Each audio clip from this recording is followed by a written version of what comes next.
વડોદરામાં અકસ્માતોની વણથંભી વણઝાર અટકવાનું નામ નથી લઈ રહી, ત્યાં તો કેટલાક ચાલકો અકસ્માતને આમંત્રણ આપી રહ્યા છે।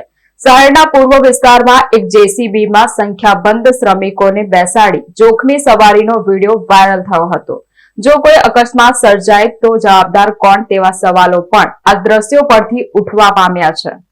વડોદરા શહેર અને હાઈવે પર અકસ્માતોના બનાવોમાં ધરખમ વધારો થયો છે। ટ્રાફિક નિયમોને નેવે મૂકી વાહનો હંકારતા ચાલકોના પાપે અનેક નિર્દોષ નાગરિકોએ જીવ ગુમાવ્યા છે। તેમ છતાં આજે પણ ક્યાંક ને ક્યાંક ચાલકો, પોલીસ વિભાગ અને આરટીઓની બેદરકારી જોવા મળી રહી છે। કાયદો હોવા છતાં કેટલાક કટકીબાજો અને હપ્તાખોરીના રાજના કારણે વાહન ચાલકો બેફામ બન્યા છે અને પોતે પોતાનો અને બીજાના જીવ પણ જોખમમાં મૂકી રહ્યા છે। તેવા એક જોખમી સવારીનો વિડીયો આજે વાયરલ થયો છે। શહેરના પૂર્વ વિસ્તાર ખોડિયારનગર 4 રસ્તાથી દરજીપુરા હાઈવે તરફ જવાના માર્ગે પસાર થઈ રહેલા એક જેસીબીમાં આગળ અને પાછળ સંખ્યાબંધ શ્રમિકોને બેસાડી જોખમી સવારી કરવામાં આવી હતી, જેનો વિડીયો નજીકમાંથી પસાર થતા એક જાગૃત નાગરિકે ઉતારી વાયરલ કર્યો હતો। આટલા બધા શ્રમિકોને જેસીબીમાં બેસાડી પસાર થવા છતાં કોઈ પણ ટ્રાફિક પોલીસ કર્મીની આની પર નજર ના પડી એ એક મોટો પ્રશ્ન છે। જો આ જેસીબીથી કોઈ અકસ્માત કે દુર્ઘટના સર્જાત તો જવાબદાર કોણ? અગાઉ પણ ઘણી વખત આવી જોખમી સવારીના વિડીયો વાયરલ થયા છે, જો કે પોલીસ દ્વારા કોઈ નક્કર કાર્યવાહી નહીં કરવામાં આવતા આજે પણ આ જોખમી સવારીનો સિલસિલો યથાવત જોવા મળ્યો છે।